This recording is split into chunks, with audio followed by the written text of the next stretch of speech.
Hey, how's it going, guys? Welcome to a $1,500 gaming PC build. Now, a lot of you guys have been asking me for more higher-end gaming PC builds because I do typically stray towards the, budget-end builds because I like to, get rid of the myth that PC gaming you have to spend $2,000–3,000, but it is a nice change of pace to have more of a budget to work with. So I'm doing a $1,500 gaming PC build right here. So let's get straight into this with the CPU. I went with the Intel Core i7-4770K. It's a Haswell CPU running at 3.5 GHz. It's LGA 1150, 84 watts, and it's a quad-core CPU with hyper-threading, and it's Intel HD, has Intel HD integrated graphics, which, is a nice backup if you don't have a video card, which, obviously, for a gaming PC build, you're gonna have that.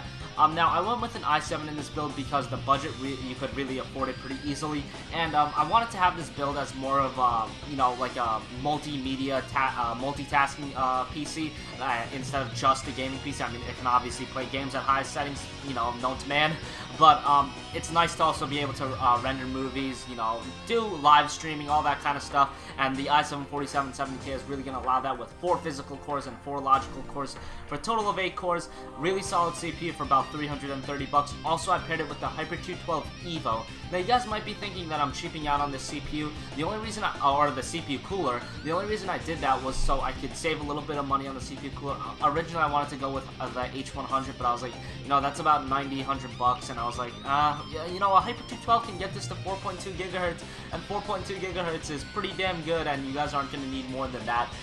So just went with the Hyper 212. I know some people prefer water cooling, but the Hyper 212 is perfectly fine, and it's only $25, so you're saving a lot of money right there. And yeah, this setup is going to work really well. Now for the motherboard, I went with the Asus route with the H87-M. This is a really solid motherboard for about $100, and it's Asus, so you really can't go wrong. Personally, I'm a really big mark for Asus, so that's why I tend to use a lot of their motherboards for my builds. But this has a lot of good features. I also like the color designs, this yellow and black kind of finish. Looks pretty cool in my opinion, and I like it. Some people might actually be put off by it. I read around on forums. Some people think it looks ugly, but I think it looks pretty cool, and it's Asus, so you really can't go wrong. You can SLI or Crossfire on this PC or motherboard, and yeah, pretty solid motherboard for $100. For the RAM, I went with G-Skill Ripjaw's X Series, 8GB, 2.4GB sticks running at 1866 speed. Now this is about $65.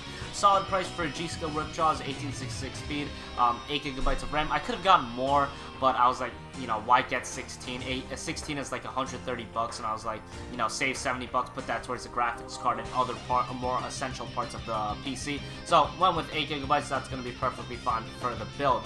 For the power supply, I went with actually what I have, the Corsair Enthusiast Series TX750. It's a 750 watt power supply. It's 80+ bronze certified. Really solid power supply. I have nothing bad to say about it. $110. Actually, when I bought it, it was a little bit more expensive, but really good power supply. 750 watts, 80+ certified. It's Corsair, really, really good power supply, and this is going to be able to power the build no problem. It actually might have a little bit of headroom. Not enough headroom to SLI or Crossfire in this build, but when I tell you guys the graphics card I went with, you are not going to want to SLI or Crossfire anyway, because that graphics card is going to be perfectly fine.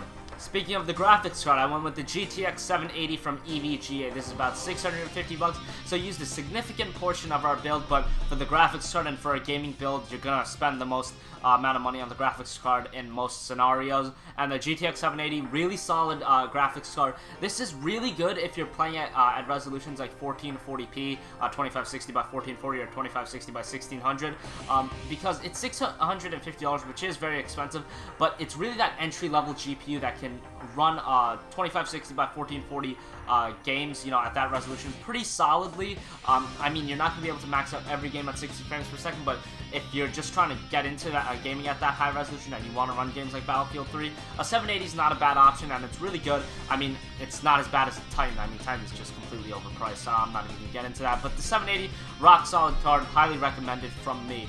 For the hard drive, I went with the Western Digital WD Blue 1TB, and for the solid state drive, that's going to be your OS drive and your key applications, I went with the OCZ Vertex 4, 128GB. Now that's about $110, and then the Western Digital WD Blue is about $60 to $70. So yeah, pretty solid setup right there. I use an SSD, and some people always ask me, why do you use an SSD? You can put that towards other parts of the build, like get a bigger, get a better graphics card, or get a better CPU. Well, the people that say that don't know what an SSD really does. It helps your PC so much, and really just helps the fluency of your PC and getting from application to application a lot smoother. I mean, just, you know, typically when I download an application and it says to restart the PC, I would be like, oh, I gotta restart my PC. Now I'm just like, okay, restart, I'm back up in like 5-6 seconds. It's amazing. Guys, you really have to experience an SSD to really know its, you know, value. It's a really, really good thing, and when they come down in price, which they already are, and when you can get a terabyte SSDs for like 70 bucks, that's gonna be the day where, you know, I'm gonna be a happy man. So yeah, finally for the case, I went with the Cooler Master Half 922. This is about 90 bucks. Could have gotten a better case, but again, save money. Even though this is a $1,500 build, I mean, I still need to save money for that beast graphics card. The Half 922, really solid mid-tower case. Yes, it's mid-tower, but it's still a really awesome case for 90 bucks. I actually have the Half 912, which is like the little brother of this case. And the Half 922, really good. $10 off promo code is actually available right now on Newegg. So you're going to be getting this case if you order by July 11th for $80. That's really solid for this mid-tower case. A lot of ventilation, a lot of good features. And thanks for watching this video, guys. Subscribe, like this video, and comment, and I'm out. Peace.